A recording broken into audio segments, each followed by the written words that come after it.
seja entre todos nós, que possamos juntos hoje fazermos o trabalho, o estudo, com muita paz e muita luz. Para quem não me conhece, meu nome é Graça Reis, eu faço parte do grupo de estudos Espírita Boana e fica no Convênio. É uma casinha bem pequenininha, completou em janeiro 10 anos, né? E nós estamos aí, uma grande caminhada, muito trabalho, muita luta, mas de vez em quando eu também saio para conhecer nossas casas irmãs, assim como hoje estou aqui no Centro Espírita Oriental Antônio de Pádua. Recebi um convite muito amigável e de muita coragem, porque nós não somos palestrantes, nós somos estudantes, nós irmãos estudantes. E aí a gente assumiu essa responsabilidade. E quando ela me mostrou os temas, eu olhei assim e disse, eita, é isso mesmo. Né? Como é que está a sua mala? Como é que você está carregando a sua malinha ali? O que é que você está aprontando nela? Né? E aí a gente fez um estudo, buscando sempre os livros da codificação, da doutrina, trabalhando sempre com a nossa querida doutrina espírita. E aí a gente fez um trabalhozinho aqui com os slides.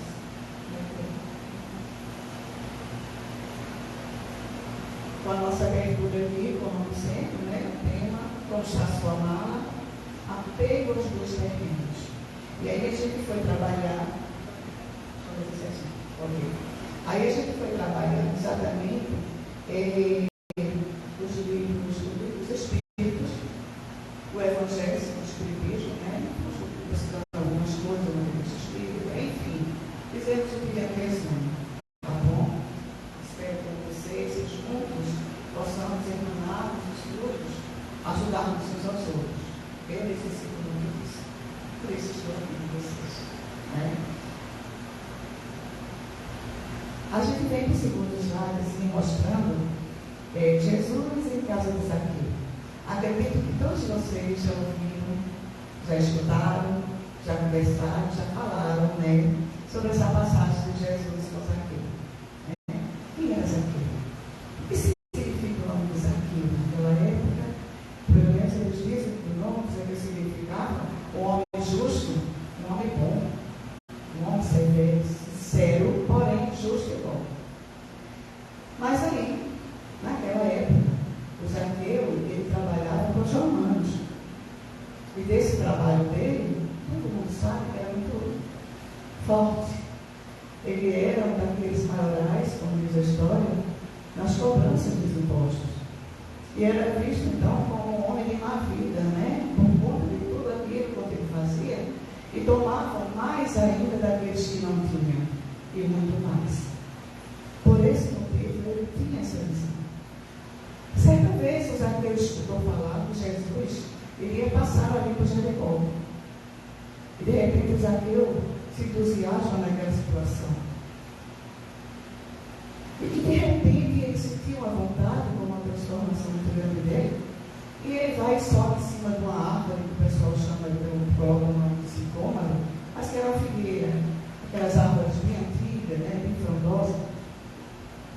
E lá ele fica, por ter uma estatura pequena, ele fica lá aguardando a passagem de Jesus. E que quando Jesus passa, Jesus chega para ele e simplesmente disse, desce daí, Zaqueu, porque hoje eu vou pousar em tua casa. E esse Zaqueu diz para ele, né, ele fica muito entusiasmado, e na conversa que vai tendo, muitos daqueles que estão seguindo, que é uma quantidade muito grande, né, daqueles que estão seguindo o Jesus, que diz que vai pousar na casa de Zaqueu, um homem de má vida, um homem que tinha uma situação muito ruim, para tudo, para todos, e que ele é testado pelo seu próprio povo, acima de tudo. Mas Jesus foi lá com ele, e lá foi para a casa dele. E chegando lá, esse Zaqueu já conhece, e aquele momento é um momento de uma grande transformação. E é claro que Jesus também sabia que tinha algo ali para ser resgatado.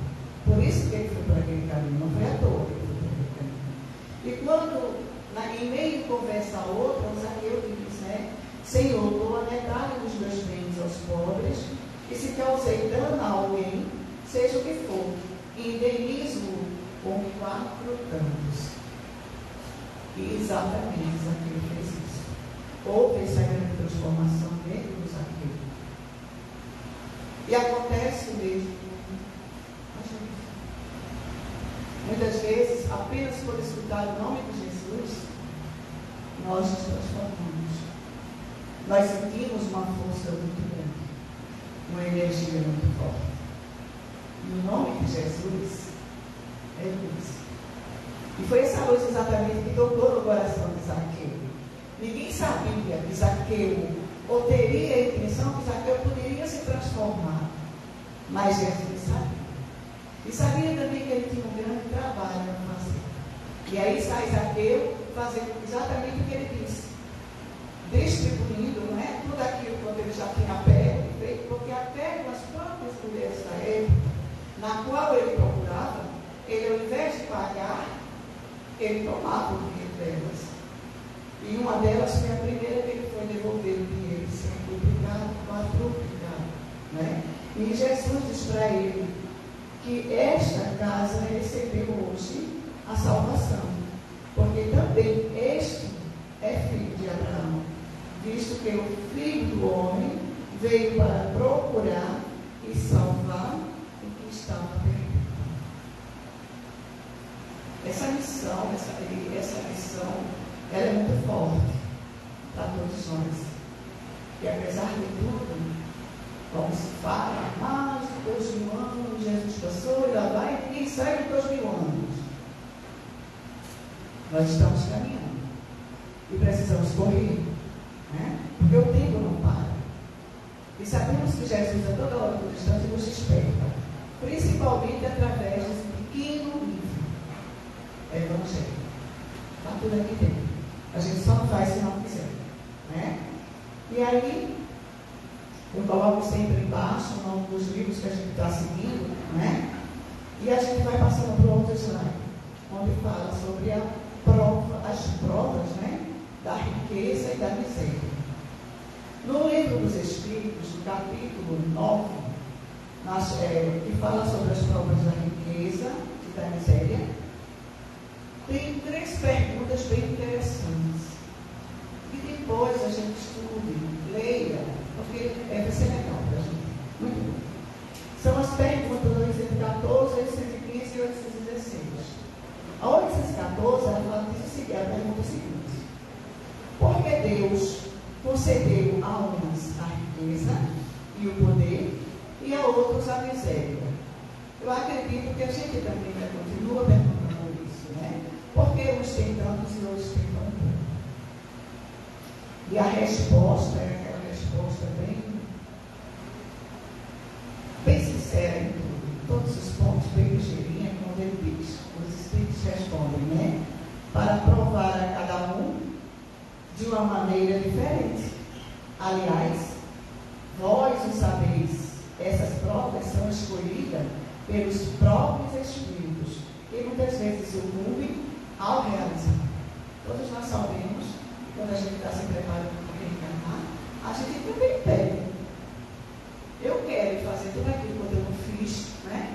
Eu quero me consertar nas minhas coisas, nos problemas, nas situações, coisas e coisas que a gente é bem, sabe? Aquelas coisas bem boazinhas. Acho que vocês aqui não, vocês são todos maravilhosos. Mas cada um de nós tem um pouco a pagar. E às vezes, a gente voltando, a gente não lembra, porque o nosso Pai é misericordioso. E Ele faz com que a gente esqueça.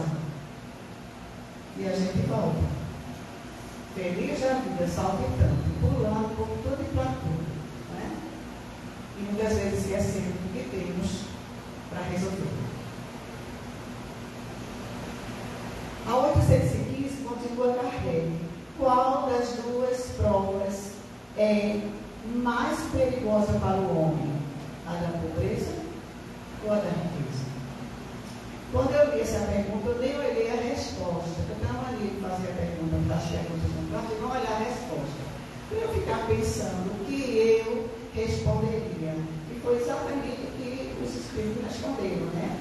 tanto uma como a outra.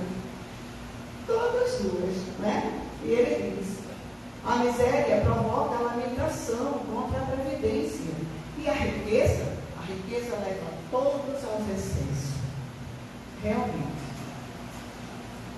A gente vê, às vezes, a gente se pega, né, reclamando das coisas, onde a gente tem um quartinho, uma caminha, né, o nosso jantarzinho, o nosso cafezinho da manhã, espertinho para tomar. Muitos não têm. Mas a gente reclama, porque a gente reclama de tudo está precisando de um toquezinho final. Parece que tudo está pela metade. Então, nessa parte, nós erramos. E quando temos demais também, não sabemos fazer o nosso controle. O controle daquilo que nos foi dado para que a gente usasse, mas usasse de uma forma importante. Essa semana, eu conversando com meu esposo saiu, eu conversar com a criatura que sempre nos ajuda em doação para a cesta básica. E aí eles foram numa firma, e lá conversando na firma com o rapaz, que é o dono lá do comércio. E aí ele falou, só, a gente geralmente então as cestinhas básicas, se você puder ajudar com alguma coisa, e a pessoa é dona do comércio, tem feijão, farinha, arroz, enfim, tudo isso que a gente precisa com a cesta básica. E ele olhou para o meu esposo, para o rapaz, e disse assim: vocês ainda estão nessa aí? Acabou esse tempo de ficar dando cesta básica. O pessoal agora vai ganhar 600 reais, não sei o quê, mas não sei quanto de criança, não sei quanto disso, não sei quanto daquilo. Aí o meu esposo chegou e disse para mim. Aí eu disse: ô, não tu escutasse isso, foi? Ô, rapaz, tu sairia, bebeu um copo d'água e sairia. Porque eu acho que essa criatura está muito além do aquém. Ele ainda não sabe o que é fome. Porque no dia que ele sentir, pelo menos uma falta de um pouquinho de café de manhã para ele tomar, ele vai saber dar valor a tudo aquilo quando a gente quer e almeja para nossos irmãos. Porque se eu não preciso, mas tem muitos que precisam. Então, eu acho que muitos ainda estão nessa situação. Que acabou, ninguém precisa mais de nada, está tudo bem, está tudo maravilhoso. Mas a gente sabe que não está. E não é bem assim como aos olhos de muitos está aparecendo. Na 816, ele faz a seguinte pergunta, ele diz: se o rico sofre mais tentações, não dispõe também de mais meios para fazer o bem? A resposta dos irmãos é justamente o que nem sempre faz. Torna-se egoísta, orgulhoso e insaciável. Suas necessidades aumentam com a fortuna e julgam não ter o bastante para si mesmo. Eu não digo nem falo isso com todos. Nós sabemos muito bem que existem pessoas que têm posses e que sabem movimentá-las de forma que não ajuda só um, mas ajuda muitos, né? Muitos mesmo. Eu, por exemplo, tive muito exemplo disso na minha vida, quando pequenininha. Meu pai trabalhava numa firma muito conhecida. Fechou, né? Que era a terceira de algodão de Pernambuco. Uma firma muito grande, onde meu pai era carpinteiro, ele fazia os caixotes para colocar os tecidos e exportar. E meu pai cansou de tomar café, de almoçar. Quando não dava tempo de sair, o seu João, que era o dono da empresa, o dono da firma, o seu João chamava ele comer junto com ele. Vem aqui, não tomar café comigo, vem aqui, não almoçar. E lá ia meu pai, muitas vezes, com a roupinha rasgada, porque estava trabalhando, com as mãos sujas. Era um empregado, um carpinteiro, ganhava menos do salário. Mas então João Vicente Queiroz, ele fazia isso com seus empregados. Ele compartilhava-se junto com as famílias, ele conversava quando ele via que alguém estava com problema, ele nunca fugiu de dentro das regras dele. Depois a mudança morreu, e os filhos vão, cada um vai para o lado. Mas eu conheci pessoas assim. E ainda hoje em dia vejo pessoas que têm e que se comprazem com a dor e com o problema do outro. E que ajudam. Gente, o pacote de açúcar que se der ajuda. É possível. Que a gente não possa tirar de dentro da nossa casinha, um pacotinho de açúcar, um pacotinho de feijão, para ajudar os carnezinhos a serem distribuídos. Isso é só para a gente refletir. Nós estamos aqui julgando e condenando ninguém, mas que a doutrina nos chama a atenção para isso, principalmente para os dias de hoje. Durante esses 2, 3 anos quase que nós passamos, uma situação difícil, muito difícil, que até quem tinha faltou, muitas lojas fechadas, muitos comércios estão aí sem nada a fazer. A gente sabe disso, mas também existem aqueles, mesmo sem ter, que estão ajudando e que estão crescendo também. Porque isso faz com que a gente cresça espiritualmente, moralmente, entendendo sempre a dor do outro. E aí o Evangelho, ele nos diz, nós vamos falar sobre a prova da riqueza e da miséria, ele percebe, ele diz o seguinte: a alta posição do homem neste mundo e o ter autoridade é ter, eu fico consciência aqui, mas é ter autoridade sobre os seus semelhantes. São provas tão grandes e tão escorregadias como a desgraça. Porque quanto mais rico e poderoso é ele, tanto mais obrigações tem que cumprir, e tanto mais abundante são os meios que ele dispõe para fazer o bem do irmão. Deus experimenta o pobre pela resignação, e o rico pelo emprego que dá aos seus bens e ao seu poder. A riqueza e o poder fazem nascer todas as paixões que nos prendem à matéria e nos afastam da perfeição espiritual. Então, nós usamos aqui alguns nomes como autoridade, né? Com os nossos semelhantes. Tem muita gente que está dando e diz assim: você quer conhecer fulano, dê o poder a ele? Eu acho que vocês já escutaram isso. Dê o poder a fulano para poder saber quem é fulano. Não é? E na realidade é isso. Você, com autoridade, você quer comandar a todos. E não admite ser comandado nem mandado. Na parte do rico, com essa fala da desgraça, ele mesmo traz para si, por conta do quê? Do poder. Ao invés de ele cumprir suas obrigações, ele passa a exigir de todos. Ele sabe. E aí, o que vai se aprofundando? O bem e o mal. Quem faz o bem? Quem faz o mal? Onde está o bem? Onde está o mal? Eu sei, todos sabem o que é bom e o que é ruim. Então, só cabe a cada um de nós escolher o caminho que quer seguir. Só. Mais nada. E no final aqui, quando ele diz, né? Que tanto o poder, a riqueza e o poder, né? Fazem nascer todas as paixões que nos prendem à matéria e nos afastam da perfeição espiritual. Dando mais valor à matéria, a tudo material. Graça. Quer dizer que você quer dizer que a gente não precisa ter as nossas coisas? Não, não é bem assim. É você se agarrar a coisas nas quais você não vai precisar. Hoje você tem, amanhã você muda. Você hoje tem essa cadeira, amanhã você muda essa cadeira para melhor. Você pode ir mudando, mas dentro de você, se você não tiver um esforço, se você não tiver coragem e não for adiante os ensinamentos do Mestre através do Evangelho, você realmente fica muito difícil você fazer essa transformação.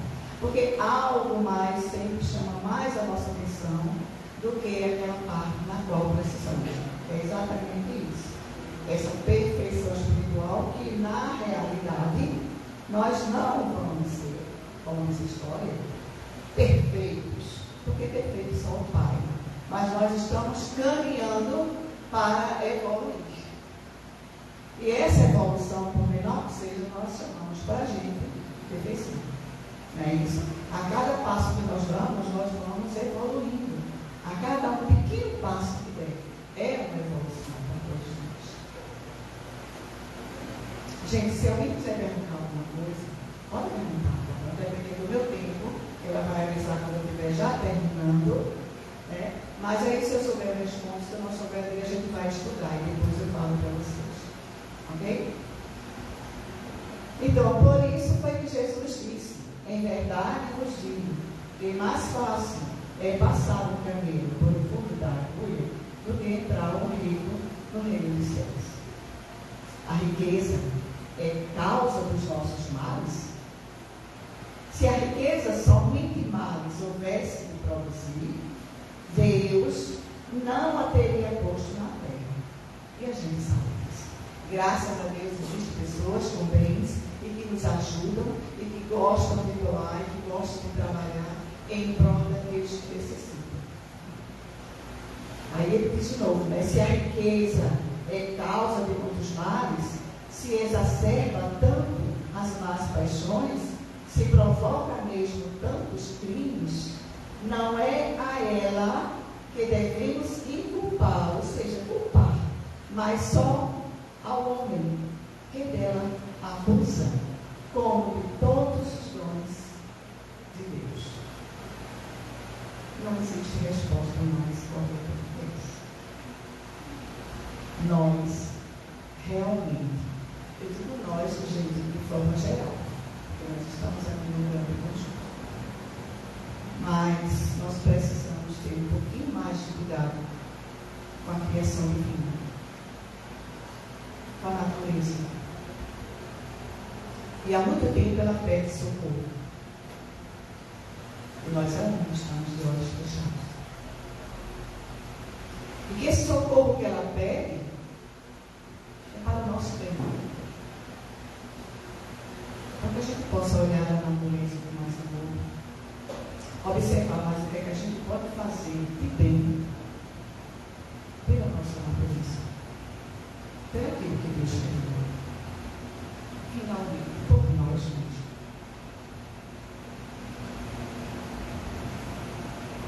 O que possui o homem de plena propriedade?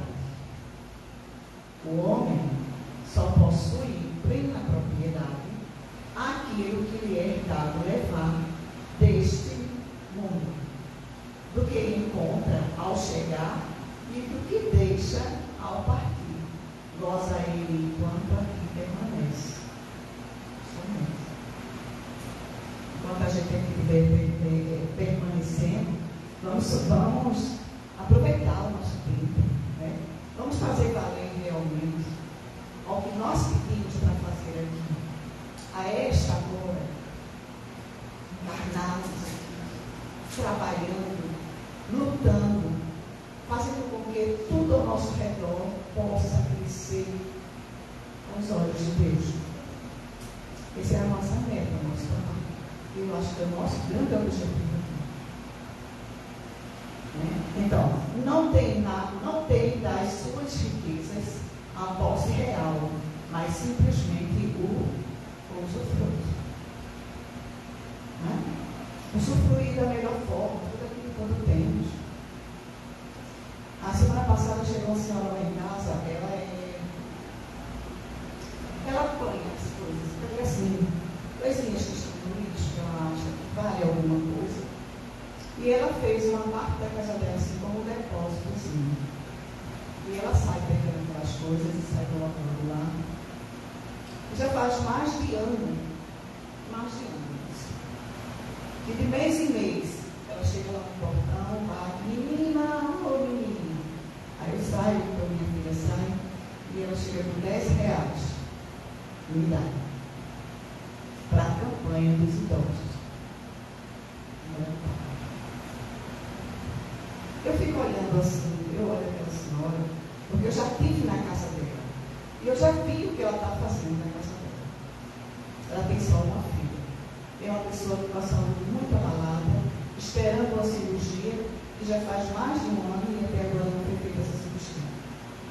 E eu já disse várias vezes a ela, faz de conta que você está dando para mim, eu estou te devolvendo com amor. Eu tenho certeza como ela precisa. Mas o coração dela é tão grande que ela não vê aquele dinheiro como a necessidade dela, e sim de um abrigo de idosos que a gente faz visita. E ela leva. E eu agradeço. Enquanto muitos outros têm, mas não lembram de jeito nenhum. É preciso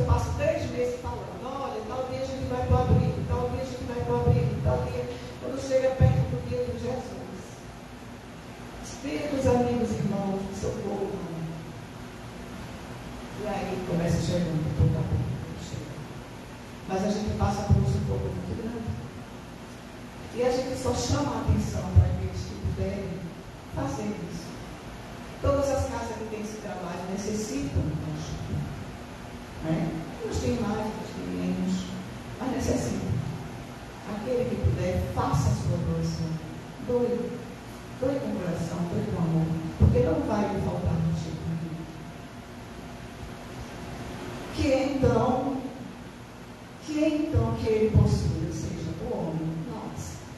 A resposta dos irmãos é: nada do que é do uso do corpo, tudo que é do uso da alma, a inteligência, os conhecimentos, as qualidades morais. E isso, mais uma vez, eu recorro a ele.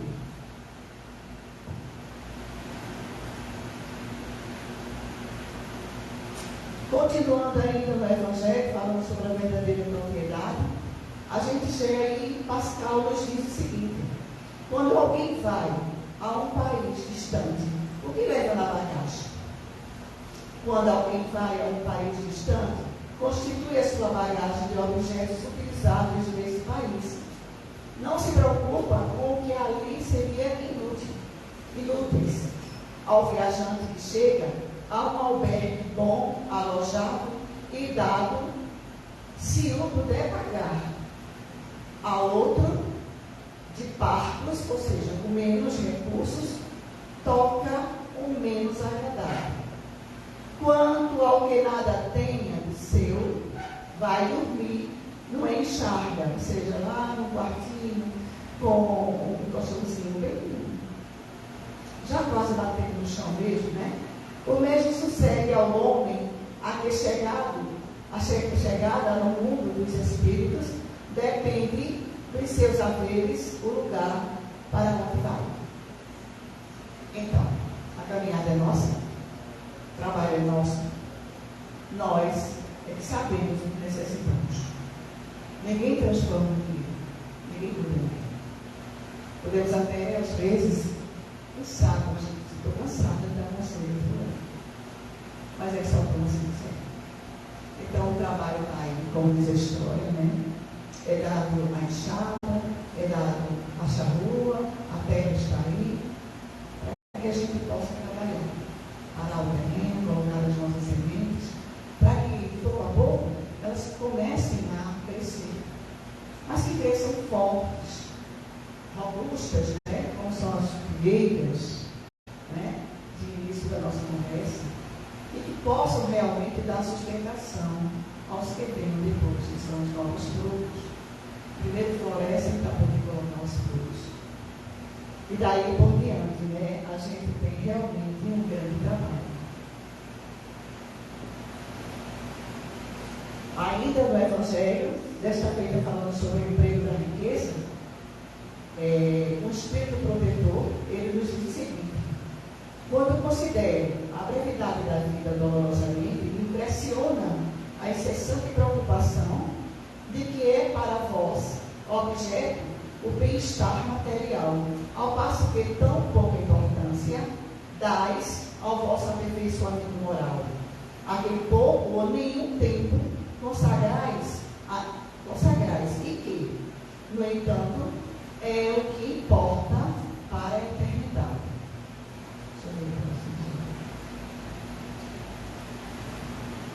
Deixa eu continuar, porque aí tem uma historiazinha também. A quem pertencem os bens da terra? Os bens da terra pertencem a Deus, que os distribui ao seu grado, não sendo o homem, senão o usufrutuário e o administrador. Nós usufruímos daquilo que a gente tem para administrar, e administrar da melhor forma possível.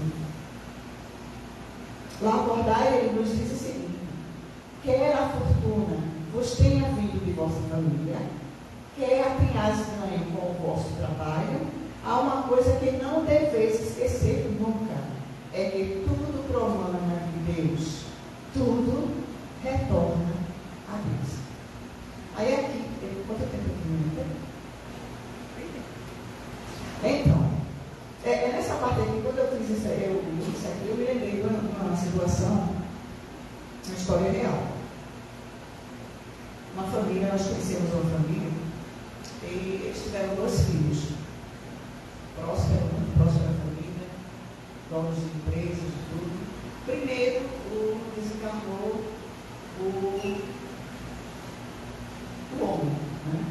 O esposo desencarnou, ficou a esposa tomando conta, porque na realidade ela que tomava conta mais ainda da situação do que ele mesmo, né?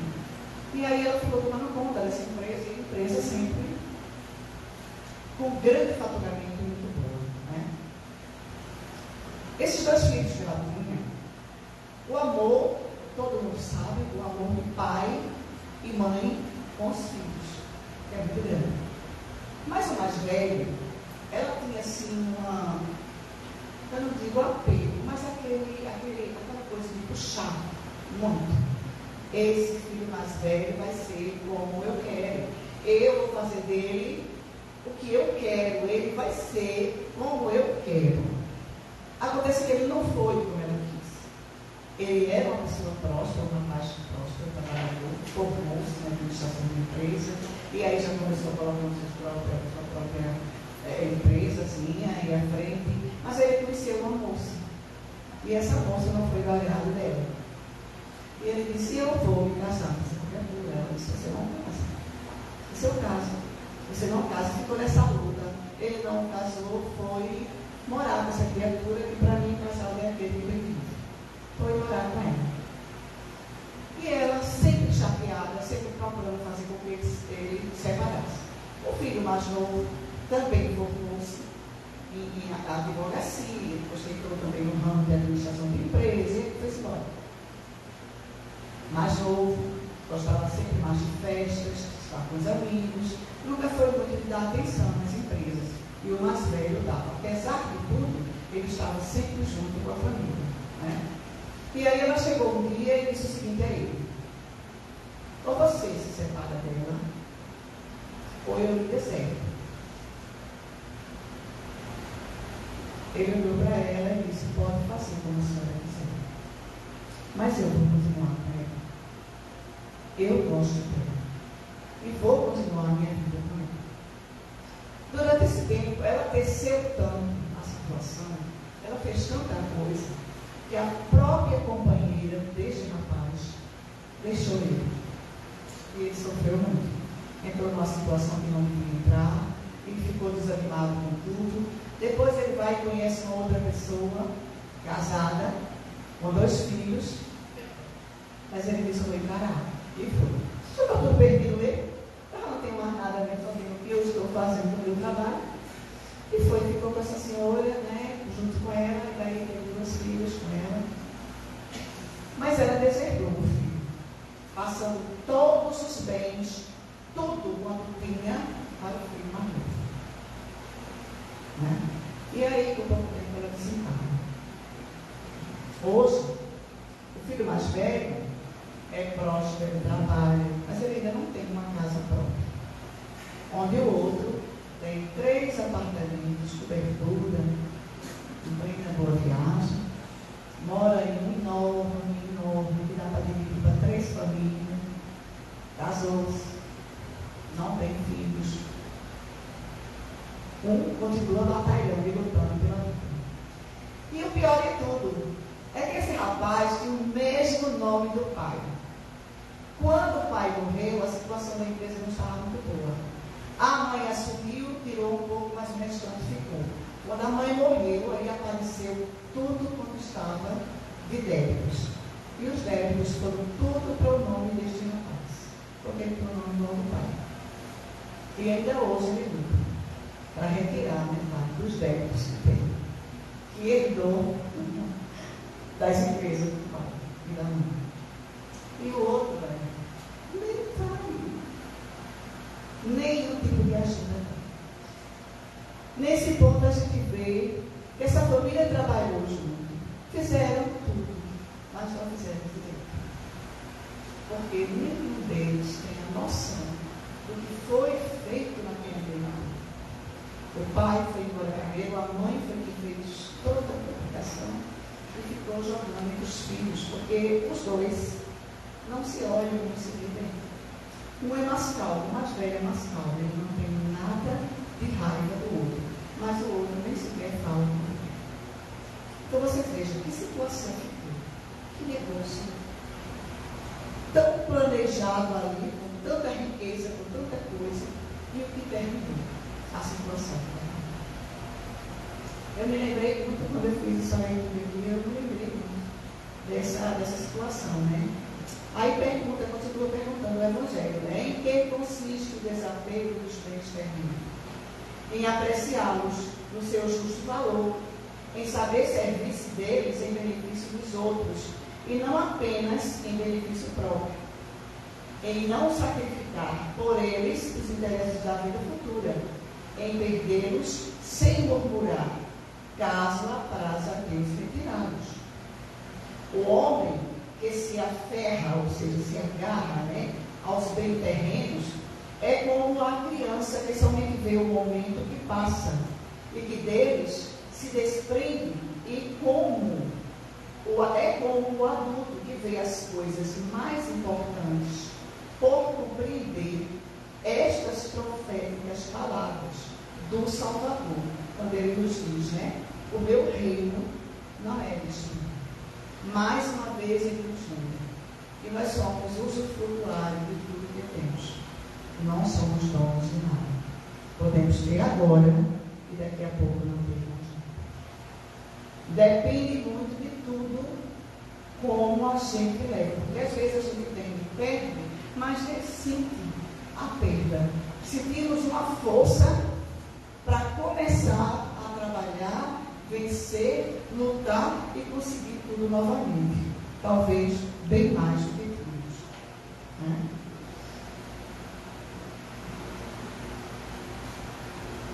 Então, o amor aos bens terrenos constitui um dos mais fortes óbices ao vosso adiantamento moral e espiritual. Pelo apego à posse de tais bens, destruís as vossas faculdades de amar destruís as vossas faculdades de amar, como as aplicardes todas as coisas materiais. Nos apegamos tantas coisas que esquecemos de amar mais as umas que outras, pelo menos uns aos outros. Continua ainda o Evangelho, quando ele diz, qual então, essa pergunta, né? Qual então o melhor emprego que se pode dar à riqueza? Procurai nestas palavras, amai-vos uns aos outros. A solução do problema está exatamente nessa pequena frase, amai-vos uns aos outros. Então diz que na caridade está para as riquezas o emprego que mais atraz a Deus. A caridade. A caridade aí a gente lembra da Campeiro. A Campeiro é bem interessante.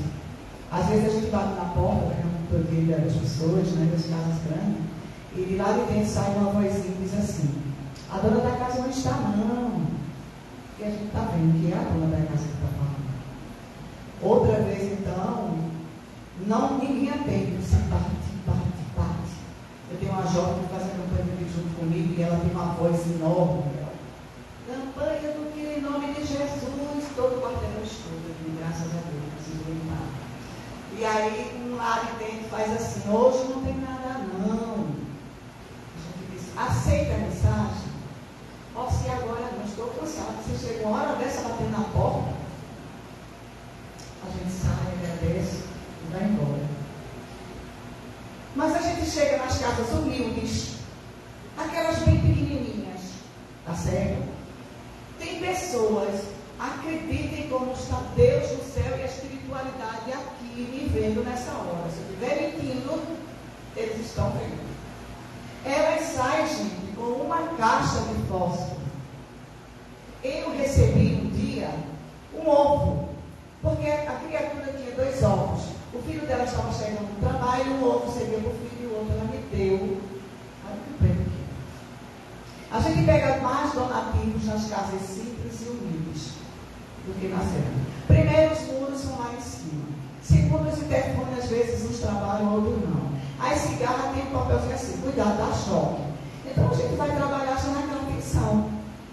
Como a gente faz num bairro só e ali no Cordeiro, a nossa área, sinceramente, a gente só tem umas 4 vielas assim que a gente entra, que a gente sai com o nosso saquinho, lindo e maravilhoso, mas restante. E tem aqueles ainda que diz assim, para quem vocês vão levar isso? Eu não sei para quem vocês vão dar, e tem outros que são evangélicos, pronto, e logo, né? O meu Deus não é o seu Deus. Acabou. Aceita a mensagem? Não. E chegam pessoas evangélicas na minha casa, e eu aceito. Eu aceito mensagem, eu dou, se o senhor tiver, eu dou. Mas geralmente, graças a Deus, eu tenho. Às vezes tem um pacote de bolacha que vive no meio de um pedaço, um outro tem dó. E por aí a gente vai levando. E me interessa quem vão dar. O importante é que eu esteja fazendo a minha parte. O que vão fazer dentro da minha não me interessa. Né? E é interessante a gente falar isso para que as pessoas, né, que tenham assim, contato com pessoas de meios, de televisão, de mídia, de tudo, nos ajudem nessa campanha, para a campanha do PIB, que a gente possa falar, que a gente possa dizer para onde vai esses donativos, onde ficam os donativos, porque a gente ajuda a igreja católica, a igreja evangélica, pessoas católicas evangélicas, pessoal precisar. E a gente tem os parnéis para dar, não só para as casas espíritas, não. Então isso tem que ser divulgado, batido em cima, porque senão realmente está difícil. Está muito difícil. Mas a gente consegue, a gente chega lá. Eu tenho certeza disso. Né? Então, não nos referimos, ou seja, eu já li essa parte, não nos referimos, é claro, a essa caridade fria e egoísta, que consiste em a criatura espalhar ao seu derredor o supérfluo de uma existência durável. Referimos-nos à caridade plena de amor, que procura a desgraça e a ergue sem a humilhar. Aqueles mais necessitados que estão nas ruas, sem um pão, sem um cobertor, debaixo das marquises. Gente, eles são necessitados, eles precisam. E nem tudo aquilo que se coloca fazem com que eles saiam da rua. E muitos deles querem trabalhar. Às vezes não encontram dinheiro. Então sujo, não está frio, com odor. Ninguém quer nem falar. Que dirá dar um trabalho. Coloca as tuas riquezas sobre uma base que nunca lhes faltará e que trará grandes lucros a das boas obras. A riqueza da inteligência deve utilizá-la como a do ouro. Foi para isso que Deus nos deu a inteligência, para que a gente pudesse trabalhar, pudesse levantar essa bandeira do amor, da paz e da harmonia e principalmente da humildade. Ela é muito importante para nós. A riqueza derrama em torno de ti os tesouros das instruções. Derrama sobre teus irmãos os tesouros do teu amor. E eles frutificarão. Regina, você acho que não vai dar para todos. É você distribuir. Eu trouxe um pouquinho. Distribua as pessoas, que a gente está chegando ao final dos nossos slides. E aqui eu trouxe uma mensagem para ler para vocês. E acredito também que essa mensagem vocês já tenham escutado, vocês já saibam dela do corpo e saltear.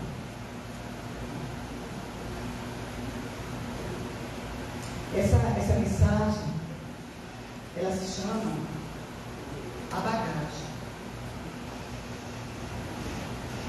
A nossa bagagem, né? Que foi o nosso tempo. Como está a nossa... Regina também traz um desse aqui, eu tenho uma detalhe aqui.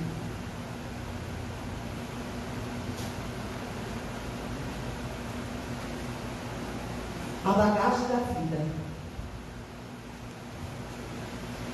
Quando sua vida começa, você tem apenas uma mala pequenina. À medida que os anos vão passando, a bagagem vai aumentando. Porque existem muitas coisas que você recolhe pelo caminho. Porque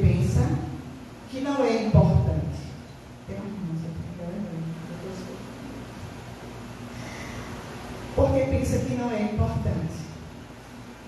A um determinado ponto do caminho, começa a ficar insuportável, carregar muita coisa. Realmente. Tem hora que a gente olha para a gente mesmo e diz, meu Deus, está ruim, está pesado. O que é que eu vou fazer? Né? E aí? Então você pode, aliás, escolher ficar sentado à beira do caminho, esperando que alguém o ajude, o que é difícil, pois todos os que passarem por ali já terão sua própria bagagem. Todos nós temos, né, a nossa bagagem. Ou você pode aliviar o peso, esvaziando a mala, mas aí, o que você vai tirar de dentro da sua mala?